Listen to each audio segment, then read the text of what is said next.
Good evening everyone. आज एक बहुत ही इंटरेस्टिंग सब्जेक्ट मैं आपको बताने वाली हूँ और अगर सच में आप इसको ध्यान से सुनोगे तो आपको पता चल जाएगा कि एक्चुअली आपकी ग्रोथ क्यों नहीं हो रही है। और कौन सी ग्रोथ? Financially growth. या जो थर्मोस्टेट होता है ना, मतलब रूम को जो टेम्परेचर एक स्टेबल करता है कि अगर थोड़ा भी बाहर का टेम्परेचर ज़्यादा हो गया तो वो जो इक्विपमेंट है वो वापस वहीं ला देगा, या कभी डाउन हो गया बाहर का एनवायरनमेंट तो वापस वो वहीं आके लेके जहाँ पे आपने सेट किया है वहाँ आ जाएगा। ये थर्मोस्टेट जैसे रूम के टेम्परेचर को मेंटेन करने के लिए इक्विपमेंट रहता है या लगाया जाता है, और वो सेट कर दो तो वो हमेशा वहीं आके रुक जाएगा। चाहे बाहर कम हो तो नीचे कर देगा, और अगर बाहर बहुत ठंडा है तो वो वापस वहीं पे लाके कर देगा, बढ़ा देगा थोड़ा, बट वो रहेगा वहीं। तो आज मैं यही बताने वाली हूँ कि आपके मनी का थर्मोस्टेट कहाँ सेट है। ये सेम वैसा ही है जैसे मान लो मंथली आप 10,000 कमा रहे हो, मंथली कोई 10 लाख कमा रहा है, मंथली कोई 1 लाख कमा रहा है, तो उनका जो थर्मोस्टेट है वो वहाँ सेट है।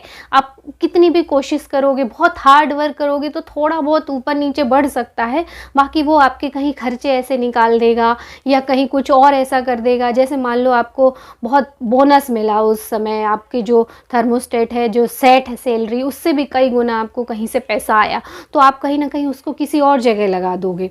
और अगर आपका बहुत लो चला गया है तो एक समय के बाद कुछ आपको इधर उधर से वापस पैसा आ जाएगा, मतलब वो उतना ही रहेगा तब तक जब तक कि आप अपने माइंड सेट से थर्मोस्टेट जो है उसको ऊपर नहीं करोगे।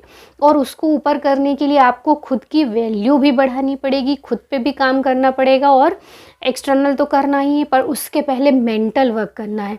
आपको अपने दिमाग से जो आपने लिमिटेशंस बना रखी हैं उसको ख़त्म करना पड़ेगा। आपकी जो सेल्फ टॉक है पैसे को लेके उसको ख़त्म करना पड़ेगा। इसके बहुत सारे उपाय हैं। आप डिक्लेरेशन कर सकते हो, एफर्मेशंस मतलब मनी के लिए पॉजिटिव सेंटेंस बोल सकते हो, अपने फ्यूचर के लिए अभी जितनी अर्निंग है उससे डबल ट्रिपल जितना आपको लगता है जो विश्वास लायक हो आप उसको पहले स्टेप में बनाइए। मान लो 1 लाख है तो आप 10 लाख डिसाइड कीजिए, 10 लाख है तो आप 20 लाख, किसी का 10,000 है तो आप 20,000 डिसाइड कीजिए, किसी का 5,000 है तो 10,000 डिसाइड कीजिए, सिर्फ 1 महीने नेक्स्ट मंथ के लिए। और जैसे ही आपकी नेक्स्ट मंथ सैलरी बढ़े आप अगला और अपना गोल आगे डिसाइड कर सकते हो। तो इस तरह से आप जब करोगे तो अभी थर्मोस्टेट आपका आगे बढ़ेगा। और दूसरी बात, पॉजिटिव चीज़ विश्वास। आपकी जो लिमिटेशंस है उसको कौन सी चीज़ है जो ख़त्म करती है, वो है फेथ, विश्वास। आपको अगर इन सब चीज़ों पे विश्वास नहीं है, आपकी सप्लाई यूनिवर्सल फोर्स से हो रही है, इन्फिनिट इंटेलिजेंट अबंडेंस से हो रही है, आपके सबकॉन्शियस माइंड की प्रोग्रामिंग के कारण हो रही है, जब तक आपको ये विश्वास नहीं होगा तब तक कुछ भी चीज़ काम नहीं करेगी। तो लिमिटेशंस को तोड़ने का सबसे बड़ा रास्ता है भरोसा, फेथ या विश्वास। तो आप सबसे पहले तो वही सेंटेंस बोलने शुरू कीजिए और पूरे विश्वास के साथ। और अगर आपको अपना पुराना ब्लूप्रिंट मनी का या मनी की पर्सनालिटी जाननी है तो आप अपने बचपन से लेके अभी तक के बारे में एक बार फिर से सोचिए, उसके बारे में देखिए कि कहीं सेम मैच तो नहीं कर रहा है, और उसको डिक्लेरेशन के थ्रू तोड़िए। डिक्लेरेशन मतलब कुछ सेंटेंस जो पॉजिटिव होते हैं और आपका माइंड उसको एज इट इज़ ट्रू मान के एक्सेप्ट करता है। तो पहला तो यही है कि आपको जब इस तरह की चीज़ें समझ में आ जाती हैं तो आप अपना जो थर्मोस्टेट है उसको बढ़ाइए। और आज की वीडियो में मैं यही बताने वाली हूँ कि क्या आप जो पैसे को बचाते हो बार बार, वो बचाने से क्या आपका पैसा सच में बढ़ता है और आगे आपकी फाइनेंशियल कंडीशन चेंज होती है? आपने ऑब्ज़र्व किया क्या? आप देखिए कितने लोग हैं, इवन लगभग सबकी ही मानसिकता होती कि कहीं डिस्काउंट मिल रहा है, अच्छी डील हो रही तो सबसे पहले हम वही उठाते हैं।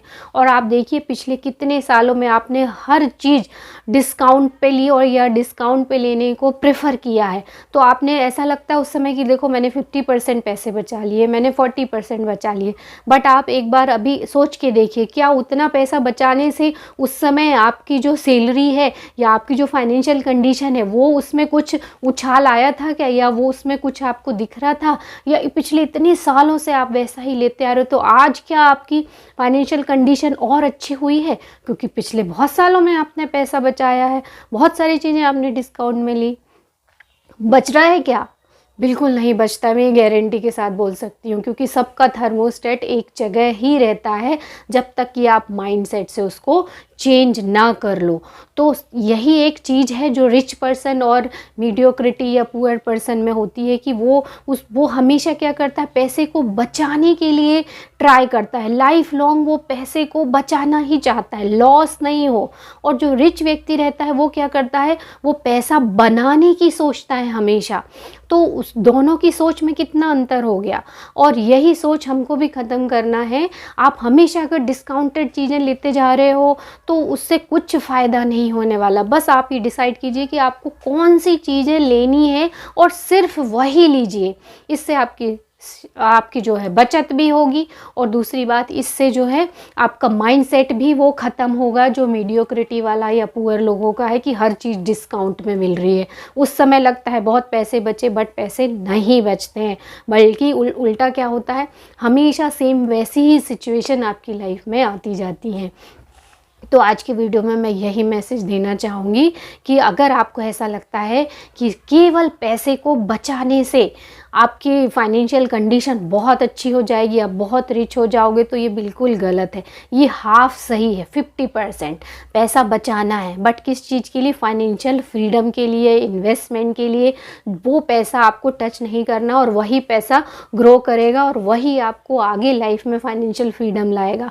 बट केवल ये करने से क्या होता है, यूनिवर्स में मैसेज जाता है कि आपको सिर्फ पैसा बचाना है, तो हर बार वही कंडीशन देगा।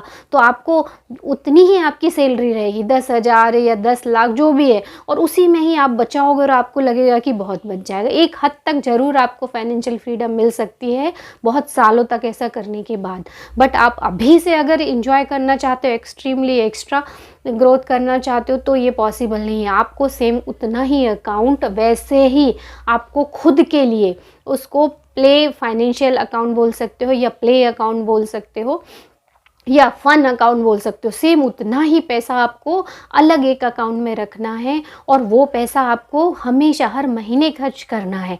मतलब वो पैसा आपकी खुशी के लिए रहेगा। हर महीने आप थोड़ा थोड़ा डालिए उसमें, जैसे उसमें 10% डालते हो तो इसमें भी 10% डालिए। इससे क्या होगा, बैलेंस होगा। यूनिवर्स में मनी क्या है, एनर्जी है। जब आप रिचनेस की फीलिंग नहीं क्रिएट करोगे, पैसा खुद के लिए खर्च नहीं करोगे, खुले हाथ खर्च नहीं करोगे, तो वो आएगा कैसे। ये दोनों फ्लो है। ये जैसे बॉडी की हेल्थ के लिए ब्लड का फ्लो होना चाहिए, वैसे फाइनेंशियल हेल्थ के लिए फाइनेंशियली फ्लो होना चाहिए। मतलब पैसा जाना भी चाहिए और आना भी चाहिए।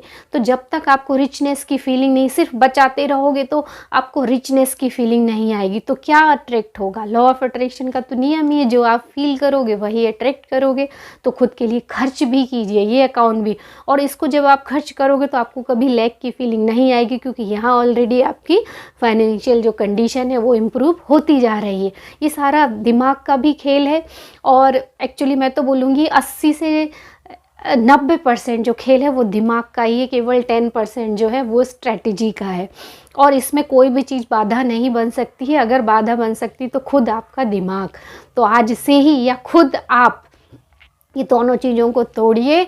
और अगर आपकी सोच ऐसी है कि केवल बचत करने से हम बहुत रईस बन सकते हैं या फाइनेंशियल फ्रीडम ला सकते हैं, तो ऐसा ये सिर्फ 50% तक सच है। बट अगर उसको बैलेंस नहीं करोगे तो हमेशा बस वहीं तक ही अटके रहोगे। और आगे बढ़ना है या उसका फ्लो अच्छा करना है तो आपको खुद के लिए एक प्ले अकाउंट भी खोलना चाहिए, उसमें भी उतना ही पैसा जमा करना चाहिए, यानी खुद पे भी खर्च करना है, फ्रीली खर्च करना है। और हमेशा केवल डिस्काउंट के पीछे नहीं भागना है, क्योंकि उससे आपकी लाइफ चेंज नहीं हो सकती है, बल्कि उल्टा आपका माइंडसेट ही मीडियोक्रिटी या पुअर का बनता है। आप उतनी चीज़ें मत लीजिए, आपको जो ज़रूरत की चीज़ें सिर्फ उतनी ही लीजिए, और उसमें जब लेने जाओ तो आप इस डिस्काउंट या इस चीज़ को नहीं देखोगे, और आपको कम चीज़ें मिलेंगी, आपकी पसंद की चीज़ें मिलेंगी। ज़्यादातर रिच लोग भी यही, उनको जो चीज़ चाहिए रहती है वो वही लेते हैं, और जाके और तुरंत लेते हैं। ऐसे नहीं कि ये डिस्काउंट और वो, आप ठीक है आपको अच्छी डील मिल रही है तो ठीक है, बट हमेशा के लिए इस चीज़ को छोड़िए। तो मिलते हैं अगले वीडियो में।